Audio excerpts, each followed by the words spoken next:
Tasa que publica la web del Banco Central de Venezuela. Comenzamos.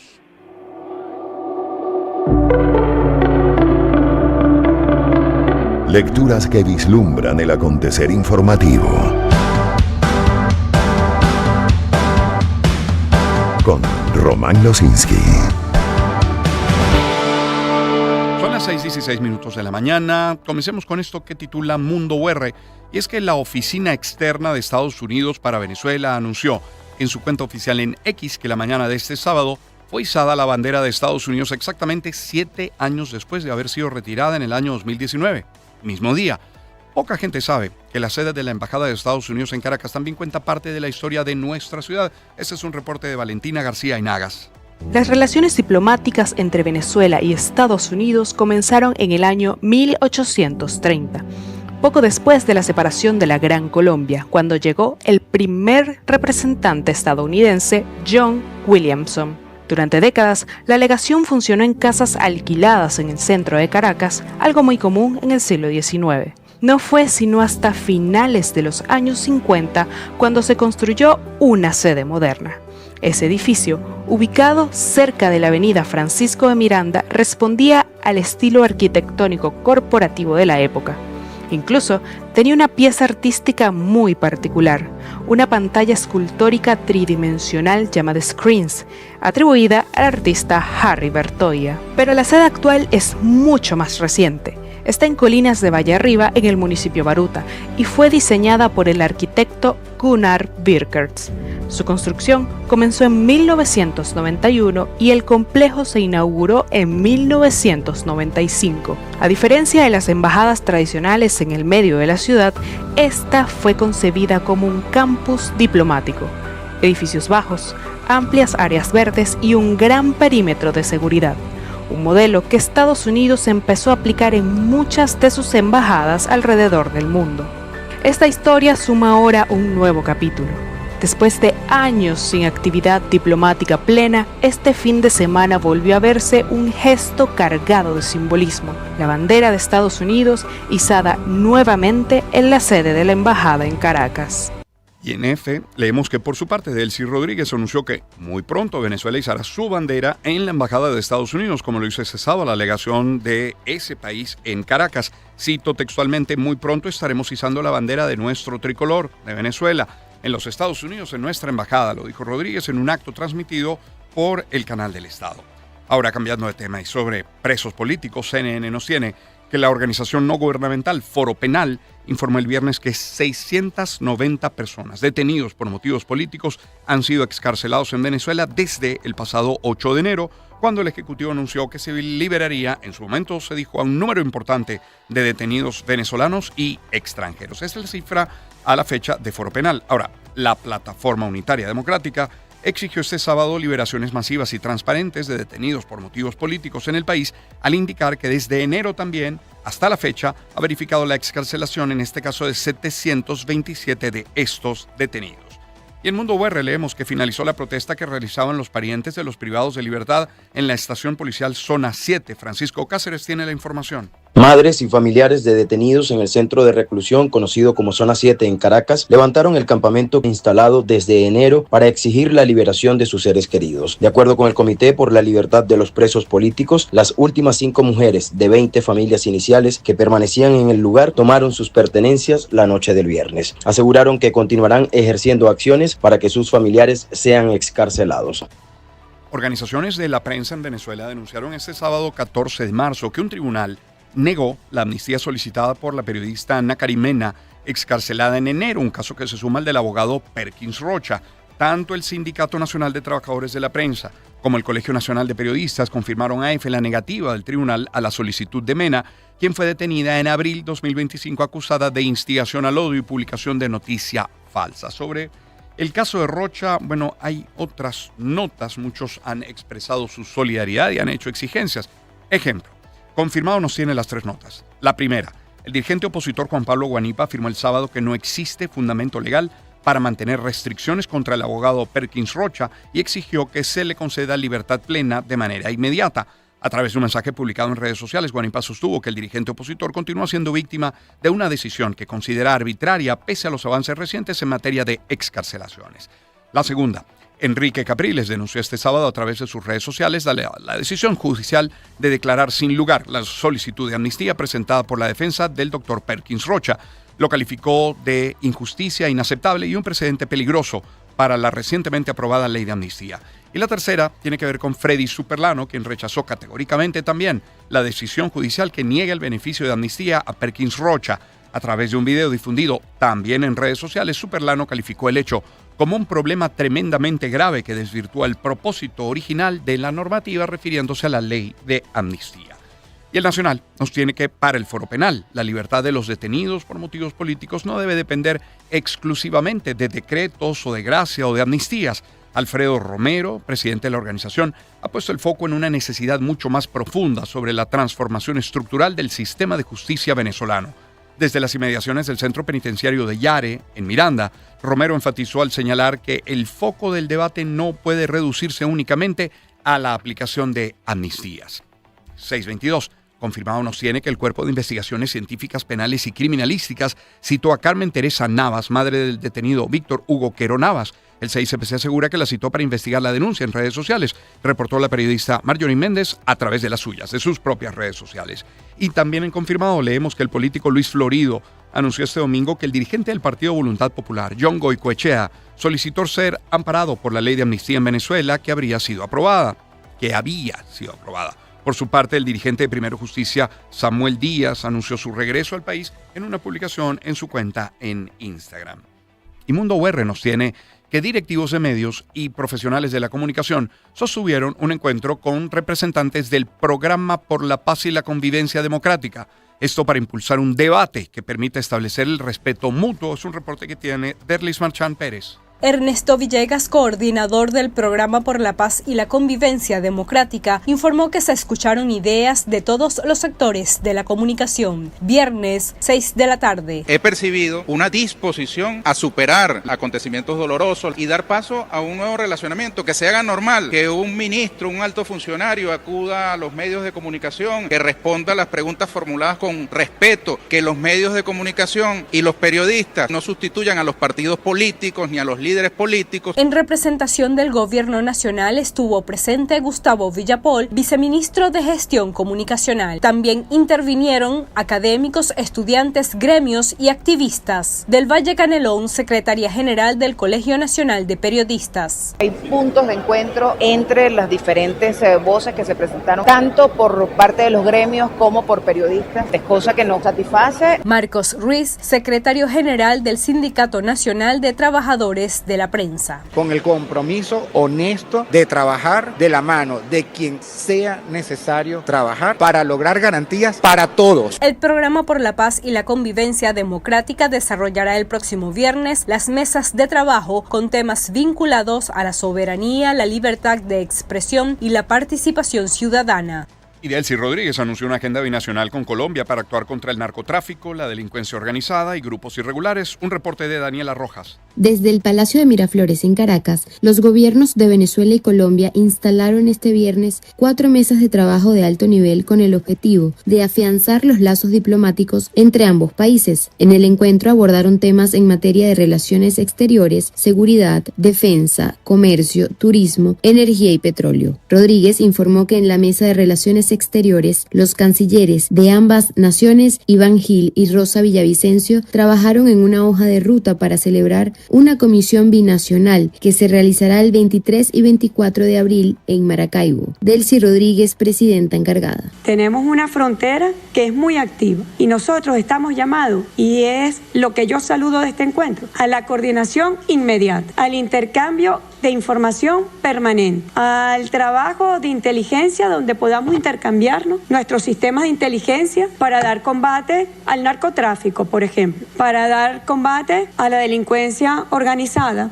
a grupos irregulares armados. La presidenta encargada, Delcy Rodríguez, también oficializó el nombramiento del representante de Venezuela en el país vecino. Le quiero agradecer el beneplácito al almirante en jefe Orlando Maniglia, que será el nuevo embajador de Venezuela en la República de Colombia. Rodríguez agregó que en materia de gas, PDVSA envió el primer cargamento de gas metano a Colombia como una primera donación y agradeció la visita de la Comisión Colombiana.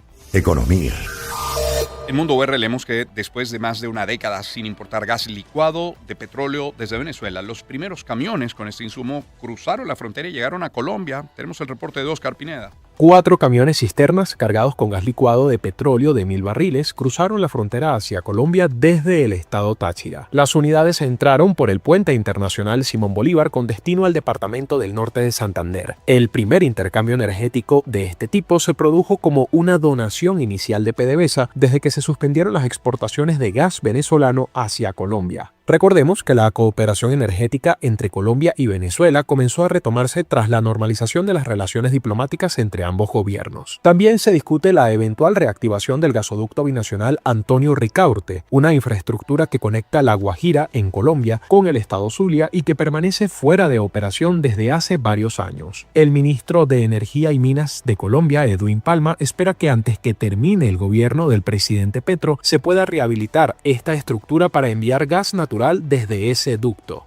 El ministro de Energía de Colombia, Edwin Palma, afirmó que la estatal venezolana PDVSA busca cancelar un contrato que mantiene con Ecopetrol sobre el gasoducto Antonio Ricaurte, alegando falta de inversión para su reparación. En una publicación en X este sábado, Palma señaló que el gobierno colombiano prevé reunirse el lunes con autoridades de Estados Unidos para discutir el levantamiento de sanciones contra Venezuela con el objetivo de normalizar las relaciones comerciales entre ambos países. Por cierto, Estados Unidos introdujo una flexibilización limitada a su política de sanciones sobre el sector energético venezolano mediante 3 licencias generales, 46B, 48A, 49A, que amplían el margen para que empresas estadounidenses operen en petróleo, petroquímicos y electricidad, aunque no representan un levantamiento de sanciones, sí permiten transacciones y negociaciones que hasta ahora estaban prohibidas bajo condiciones estrictas y supervisión estrecha del Tesoro.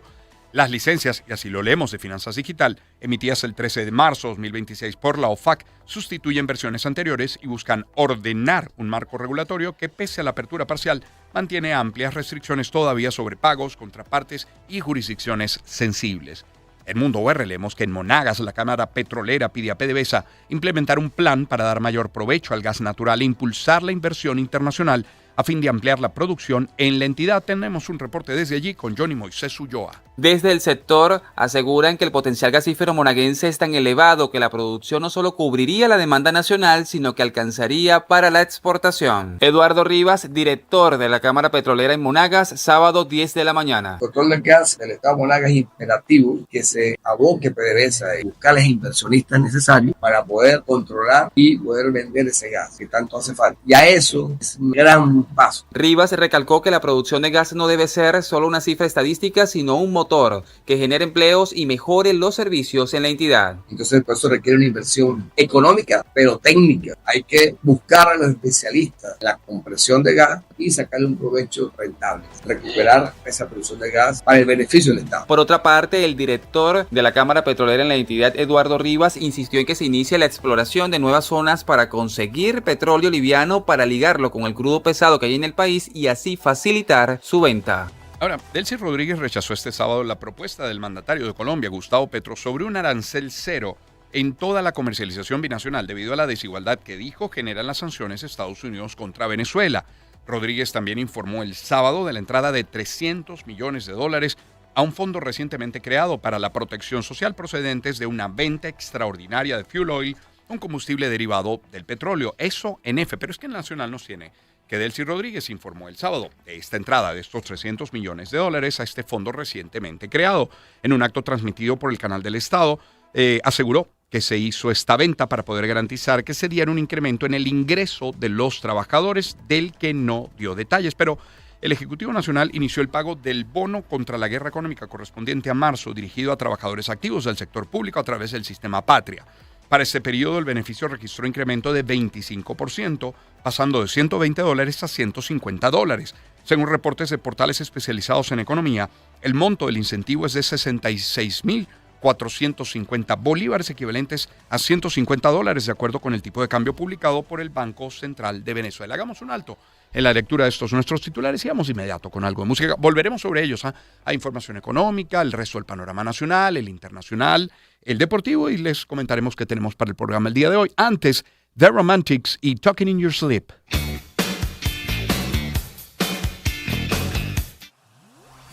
Encuentro de generaciones. Éxitos. Caracas, Valencia, Maracay, Puerto La Cruz, Puerto Ordaz, Barquisimeto, El Vigía, Mérida, Táchira, Margarita, Maracaibo, Maturín. Guarenas, Guatire. Éxitos. Sonidos en primera fila.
6:36 minutos de la mañana. Comparto algunos mensajes publicitarios antes de retomar nuestros titulares y en este caso hablarles de Fotón. La versatilidad de los vehículos Fotón es clave para el éxito de tu empresa. Desde las pick-up Tonland E y G7, las vans de carga y pasajeros y los chutos de 45 toneladas para carga pesada, Fotón se adapta a cualquier desafío ofreciéndote la potencia y fiabilidad que necesitas para tu día a día. Sé parte de la familia Fotón y disfruta de su extensa garantía y el mejor stock de repuestos de Venezuela que te brindan la confianza que necesitas. Visita uno de sus 12 concesionarios en el país y descubre cómo Fotón te hace la carga más ligera. Y ahorra en tus compras de Amazon, eBay, Zappos y Temu con el casillero internacional Zoom.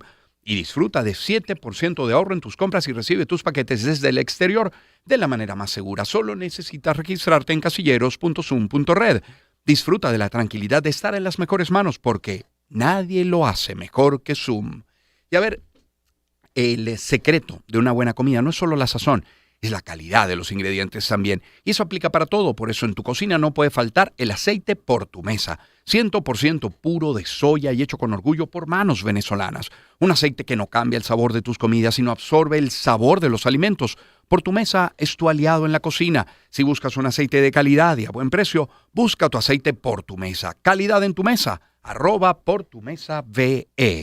Y a ver, cuando construimos o remodelamos, siempre buscamos los mejores materiales. Donsen es líder, disculpen ustedes, es líder en tuberías y conexiones de polifusión en Venezuela y ofrece suministros para agua caliente y fría en viviendas, hoteles, hospitales, instalaciones para piscinas, industrias y más.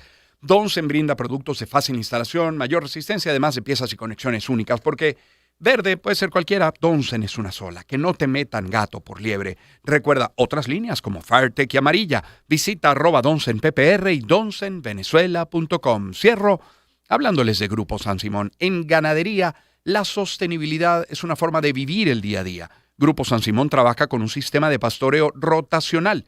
Eso significa ordenar el uso del pasto para que el suelo respire, se recupere y el sistema pueda sostenerse. Y cuando una empresa piensa así, se nota que está produciendo para hoy y para mañana. Es un mensaje de Grupo San Simón. Lecturas informativas con Román Losinski.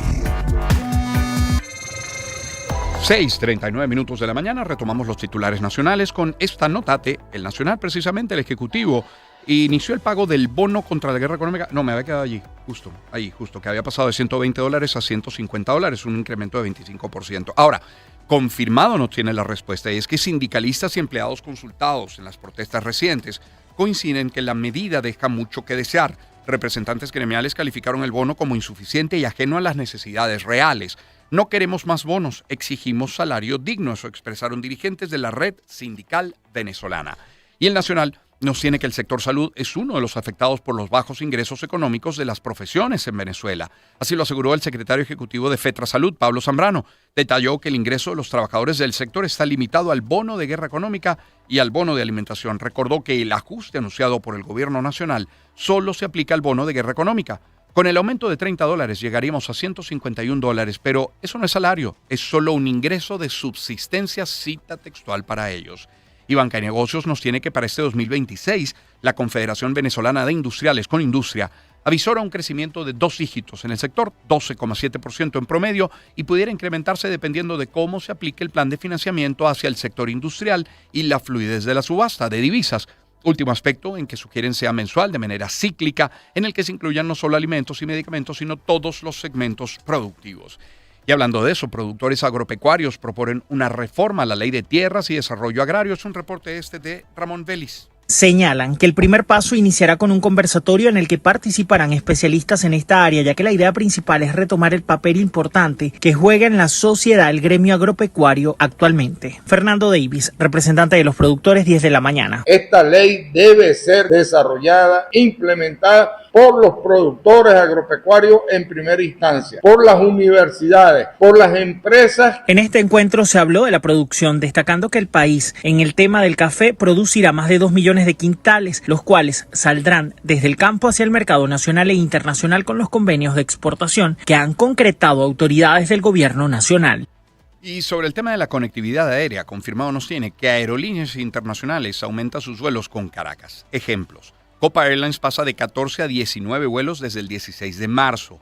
Avianca de 7 a 14 desde el 28, son 2 vuelos diarios. LATAM Airlines Colombia de 4 a 7, vuelo diario desde el 1 de abril. Turkish Airlines de 3 a 4 frecuencias semanales desde abril. Copa Airlines de 19 a 21 desde el 1 de junio. Ya lo hemos dicho acá. Copa Airlines aparece 2 veces. Primero dice de 14 a 19 y luego de 19 a 21. Entiendo entonces que será hasta 21 desde el 1 de junio. Luego Plus Ultra de 3 a 4 desde inicios de julio y TAP Air Portugal de 2 a 3 desde julio a octubre. Vamos a otros temas. Servicios públicos. Cruz Roja Venezolana, a través de su red de voluntarios en la filial Cumaná, desplegó una operación humanitaria para llevar agua a comunidades de Cumaná, en Sucre. La operación busca beneficiar a más de 16,000 personas mediante el traslado y suministro de agua a través de plantas potabilizadoras. Y el Nacional nos tiene que este sábado se registró una rotura de la tubería matriz en el sector La Cortada de Catia, en la parroquia Sucre, en Caracas. Este hecho causó daños a un tendido eléctrico de alta tensión y a 15 viviendas de la zona. Luego en descifrado tenemos que a 100 bolívares aumentó el pasaje mínimo en la ciudad de Caracas, según reportaron pasajeros este sábado 14 de marzo, pasando de 60 bolívares a 100 bolívares. Como único soporte, en los vidrios de las camioneticas pegaron una hoja carta dando la información sin gaceta oficial, sin mayor soporte. Pero sobre el tema, el Nacional nos tiene también que un grupo de transportistas convocó un paro de transporte en la Gran Caracas para hoy, lunes 16 de marzo. El anuncio lo hizo el dirigente gremial Nelson Vivas junto a presidentes de varias líneas de transporte que operan en la capital venezolana. A través de un video difundido en redes sociales, Vivas hizo la convocatoria a todo el gremio. Se dirigió a los transportistas para explicar que debido a la falta de respuesta por parte del Ministerio de Transporte a las peticiones realizadas por los conductores, acordaron convocar a un paro. Sucesos. En Mundo UR leemos que un tren del sistema ferroviario Ezequiel Zamora chocó este domingo. 8 personas resultaron heridas, todas en condición estable y bajo observación médica. La información fue confirmada por el Ministerio de Transporte a través de sus redes sociales. Videos difundidos en redes muestran a uno de los vagones involucrados en el hecho y los usuarios abandonando la estación. Cuerpos de rescate y socorro ofrecen atención a los usuarios. Sistema de transporte activó una ruta de transporte superficial para atender a los pasajeros y las autoridades abrieron una investigación a fin de determinar las causas que originaron este hecho. Y una última nota, la tiene Mundo UR. Este domingo se realizó la bajada de la Sagrada Imagen del Nazareno de San Pablo. Tenemos un reporte de Fabiana Ortega. Desde este domingo 15 de marzo y al menos hasta el próximo miércoles 1 de abril, la imagen del Nazareno de San Pablo permanecerá a los pies de su camerín en la Basílica Santa Teresa para reencontrarse con sus fieles. La mañana de este domingo 15 de marzo, en una jornada emotiva e intensa, se dio la procesión a lo interno del templo con la participación de todos sus fieles. El padre Armelín de Sousa, párroco rector de la Basílica Santa Teresa, ofrece los detalles. Estamos a 15 días de la Semana Santa, entonces ya hay en el ambiente toda esa gran fe y devoción que hay en torno a estos días santos y en torno a esta queridísima y venerada imagen del Nazareno de San Pablo. El padre Armelín de Sousa, también vicario general de la Arquidiócesis de Caracas, informó que serán al menos 12 Eucaristías las programadas para el próximo miércoles santo. Como siempre, comenzaremos las celebraciones de la Santa Misa a partir de la madrugada del miércoles santo. Ya a la medianoche tendremos la primera misa y habrá consecutivamente cada hora y media tendremos 12 misas en total. La última misa en los últimos años la hemos venido celebrando en la Plaza Diego Ibarra. Quienes tengan a bien traer una ofrenda floral al Nazareno de San Pablo lo podrán hacer particularmente el domingo 29 y lunes 30 de marzo a fin de preservar las tradicionales orquídeas al Nazareno de San Pablo. El periodista Eligio Rojas ha publicado en sus redes información que provendría de la Asamblea Nacional, según la cual ya aparece la lista formal de ciudadanas y ciudadanos, así aparece, postulados a Fiscal General de la República, pero también a Defensor del Pueblo. Para Fiscal General son 73 nombres los que aparecen, para Defensor del Pueblo son 61 los que aparecen con sus nombres, apellidos y cédula de identidad. Qué oportuno que hoy tengamos a Alonso Moleiro, a Pedro Pablo Peñalosa y a Santiago Martínez para conversar sobre esto a las 7 de la mañana. Inmediatamente después, a las 7:40, tendremos al economista y experto José Torojardi, mucho para conversar sobre él, tiempo sin hablar con José Torojardi, y luego daremos paso a nuestra sección de tecnología e innovación a las 8 de la mañana con Pablo Sánchez Noguera. Pero sobre esta lista estaremos conversando en los próximos minutos. Vamos a compartir algo de buena música. Ejemplo, esto de Alphaville, grande en Japón. Encuentro de generaciones. Éxitos. Caracas, Valencia, Maracay, Puerto La Cruz, Puerto Ordaz, Barquisimeto, El Vigía, Mérida, Táchira, Margarita, Maracaibo, Maturín, Guarenas, Guatire. Éxitos. Sonidos en primera fila.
Planeta de Naciones.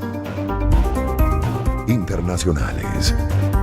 Bueno, comencemos en Sudamérica este recorrido. En Mundo UR leemos que el expresidente de Brasil, Jair Bolsonaro, permanece en terapia intensiva tras ser diagnosticado con bronconeumonía bacteriana bilateral. Tenemos un reporte desde Sao Paulo con Manuel Quilarque. Según el último boletín médico divulgado este domingo, el exmandatario presenta estabilidad clínica y una leve mejoría en la función renal, aunque continúa bajo cuidados intensivos y sin previsión de alta. Los médicos informaron que Bolsonaro fue hospitalizado después de presentar fiebre alta, escalofríos y baja saturación de oxígeno. Exámenes confirmaron la infección pulmonar, posiblemente causada por aspiración de contenido gástrico. A pesar de la ligera mejoría en algunos indicadores, los análisis también muestran aumento de los marcadores inflamatorios, lo que llevó al equipo médico a reforzar el tratamiento con antibióticos. Bolsonaro, de 70 años, permanece bajo observación médica constante en la unidad de cuidados intensivos mientras continúa el tratamiento contra la infección respiratoria. Desde São Paulo, Brasil, para Unión Radio, Manuel Quilarque.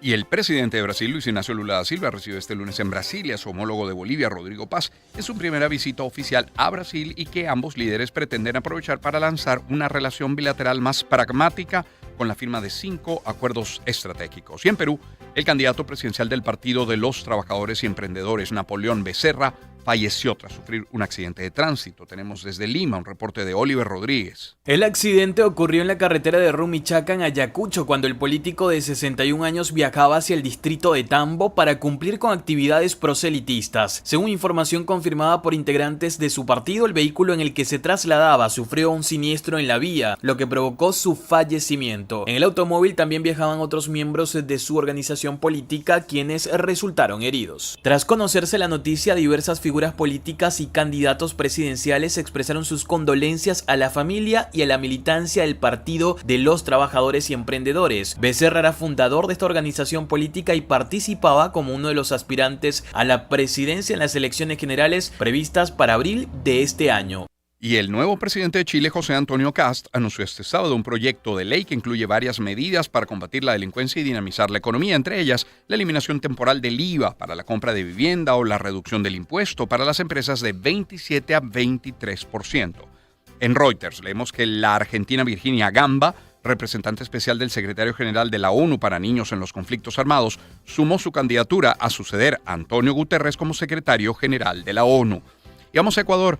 4 de las 24 provincias de ese país inició este domingo un toque de queda nocturno que se extenderá hasta el fin de mes a fin de contrarrestar los altos índices de violencia en esas zonas. El presidente Daniel Noboa acusó al exgobernante Rafael Correa de haber supuestamente regalado el país a los narcos, luego de que éste le llamara sinvergüenza por haber presuntamente entregado al país a los intereses estadounidenses por medio de un acuerdo comercial recíproco que aún debe atravesar etapas de análisis interno para poder entrar en vigor. Norteamérica. La Embajada de Estados Unidos en Bolivia anunció el cierre provisional de su agencia consular en la región de Santa Cruz, la única que tiene en ese país, como medida preventiva tras la captura el viernes del presunto narcotraficante uruguayo Sebastián Marcet y la detención de al menos 8 personas vinculadas a su organización. Y la presidenta de México, Claudia Sheinbaum, respaldó este domingo el llamado que hizo el sábado por la noche el expresidente Andrés Manuel López Obrador para apoyar al pueblo de Cuba frente al bloqueo económico y de combustible impuesto por los Estados Unidos. Hablando de Cuba, la ONG, o ONGs en plural, de derechos humanos especializadas en Cuba, cifraron este sábado entre 12 y 15 la cifra, el número de presos por motivos políticos que se han beneficiado en el actual proceso de excarcelaciones anunciado el jueves desde La Habana. Gobierno cubano que reforzó su despliegue tras la intensificación de las protestas, con especial énfasis en la multitudinaria movilización de Morón. La policía coordina operativos en todo el país para frenar las manifestaciones iniciadas hace más de una semana. Ante esta situación, el presidente Miguel Díaz-Canel calificó los hechos como actos de vandalismo y aseguró que para ellos no habrá impunidad. Eso en 14:30, este medio electrónico. Y en el país, leemos que el gobierno de Estados Unidos ha anunciado que a finales de la próxima semana comenzarán a llegar al mercado los primeros 86 millones de barriles de crudo que liberará de su reserva estratégica dentro del marco del acuerdo alcanzado con países de la Agencia Internacional de Energía. Medio Oriente. La guerra allí entró este sábado en su tercera semana y se encuentra en una fase decisiva, según aseguró el ministro de Defensa israelí, Israel Katz, quien junto con Estados Unidos continúa bombardeando Irán mientras la República Islámica responde con ataques a infraestructuras en el Golfo. La lucha global y regional contra Irán, liderada por el presidente estadounidense Donald Trump y el primer ministro israelí Benjamin Netanyahu, se está intensificando y entrando en la fase decisiva que continuará el tiempo que sea necesario. Felicito al presidente Trump por el duro golpe que las Fuerzas Armadas estadounidenses asestaron anoche en la isla petrolera iraní. Y encontramos también en CNN que el ejército de Israel estima que la guerra contra Irán, que comenzó junto a Estados Unidos el pasado 28 de febrero, podría prolongarse hasta entre 3 y 6 semanas más, porque aún tenemos miles de objetivos por delante. Esto lo dijo el portavoz militar de las Fuerzas de Defensa de Israel. El presidente de Estados Unidos, Donald Trump, afirmó que Irán estaría dispuesto a negociar un alto al fuego. El reporte lo tiene desde Miami, Stephanie de Sousa. Sin embargo, Trump aseguró que por ahora Washington no aceptará un acuerdo porque las condiciones propuestas por Teherán no son suficientes. De acuerdo con el mandatario, el gobierno iraní habría mostrado señales de querer poner fin a los enfrentamientos, pero insistió en que cualquier negociación debe incluir términos más firmes, especialmente relacionados relacionados con el programa nuclear y militar del país. Estados Unidos e Israel mantienen operaciones militares contra objetivos iraníes, incluidos bombardeos sobre instalaciones estratégicas, lo que ha intensificado la tensión en Medio Oriente. El conflicto ha dejado miles de víctimas y ha provocado fuertes impactos en el mercado energético mundial, especialmente tras las interrupciones en el estrecho de Hormuz, una de las rutas clave para el transporte de petróleo. Aunque algunos países han intentado mediar para abrir un canal de diálogo entre las partes, hasta ahora no se ha alcanzado un acuerdo concreto para detener las hostilidades. El Papa León XIV pidió este domingo a los responsables del conflicto en Medio Oriente que pongan fin a las hostilidades tras denunciar la atroz violencia que sufren los pueblos de la región desde hace 2 semanas. Esto lo tiene Vatican News. El gobierno de Estados Unidos, liderado por el presidente Trump, ofrece una recompensa de $10 millones a quien aporta información sobre algunos de los líderes de Irán en plena ofensiva estadounidense e israelí en Oriente Medio. Y el primer ministro de Israel, Benjamín Netanyahu, publicó este domingo a través de X un video en el que se le ve pidiendo un café y con un juego de palabras alude a los rumores iraníes que le daban por muerto.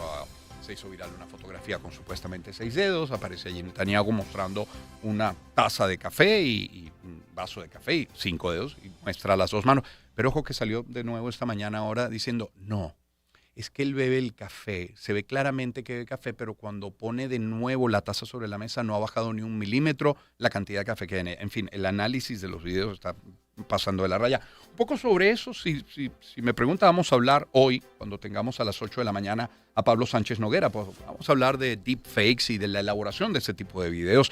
Entre ellos el de Benjamín Netanyahu en el fin de semana. Y la Guardia Revolucionaria iraní afirmó este domingo que perseguirá sin descanso al primer ministro de Israel para acabar con su vida. Irán, que amenazó este sábado una vez más con atacar instalaciones de las empresas estadounidenses en Oriente Medio, y a todas estas el embajador de Estados Unidos ante Naciones Unidas, Mike Waltz, exigió este domingo a los aliados internacionales de su país que ayuden a escoltar a los buques en el estrecho de Hormuz en plena ofensiva estadounidense e israelí contra Irán. Ahora, en otros frentes del conflicto podríamos decir, y de acuerdo a AFP, que un director de la policía de Gaza y 7 agentes murieron en un ataque lanzado por las fuerzas de defensa de Israel este domingo contra un vehículo policial en el centro de la franja. Lo confirmó luego el Ministerio Interior gazatí. Otro bombardeo dejó 4 muertos en el campo de refugiados de Nuseirat. Y en AFP también leemos que Pakistán atacó este domingo instalaciones militares y escondites terroristas en Kandahar, en el sur de Afganistán. Luego, AFP nos tiene que la rama de asuntos civiles del ejército israelí anunció que este miércoles será reabierto el cruce de Rafah entre Egipto y Gaza para el paso de personas en ambas direcciones. Europa. 2 hermanos de 22 y 20 años de nacionalidad ítalo-marroquí han sido detenidos esta semana en Francia en relación con una investigación sobre un proyecto de atentado terrorista de carácter antisemita y han sido presentados este domingo ante un juez con vistas a su procesamiento, según informó la Fiscalía Nacional Antiterrorista. En Europa Press leemos que los candidatos socialistas lideraron en la primera vuelta de las municipales francesas en París y Marsella, las 2 principales ciudades del país en las que ya gobernaban, según estimaciones de voto de diferentes medios proporcionados este día domingo. Niza es la única gran urbe de ese país de Francia donde la ultraderecha tiene posibilidades de conseguir un triunfo, aunque a nivel general su votación creció notoriamente. Y Reuters nos tiene que el Congreso del Partido Nacional Escocés, que gobierna con competencias limitadas en Escocia, aprobó este sábado por unanimidad una moción en la que insta al gobierno de Reino Unido a comenzar los preparativos para una Escocia independiente. Guerra en Ucrania. La agencia alemana de prensa nos tiene que el presidente ucraniano Zelensky denunció que Rusia atacó su país con 1.770 drones, más de 1.530 bombas guiadas y 86 misiles en 7 días. Y F nos tiene que los drones ucranianos golpearon este domingo y por segunda vez esta semana la refinería que se encuentra en la región meridional de Krasnodar. Hasta aquí los titulares internacionales. Dejamos pendientes para el final del programa la prensa deportiva. Solo adelantarles que luego de la pausa estaremos nosotros conversando con Alonso Moleiro, con Pedro Pablo Peñalosa y con Santiago Martínez. Y hoy además cuando recibimos ya la lista de quienes están postulando para fiscal general, son 73 nombres, o para defensor del pueblo, que en este caso son 61 de eso. Estaremos conversando con ellos e inmediatamente después con el economista y experto petrolero José Toro Hardy. Les dejamos con algo de muy buena música. Él es Harry Styles. Este tema es As It Was. Encuentro de generaciones. Éxitos. Caracas, Valencia, Maracay, Puerto La Cruz, Puerto Ordaz, Barquisimeto, El Vigía, Mérida, Táchira, Margarita, Maracaibo, Maturín. Guarenas, Guatire. Éxitos. Sonidos en primera fila.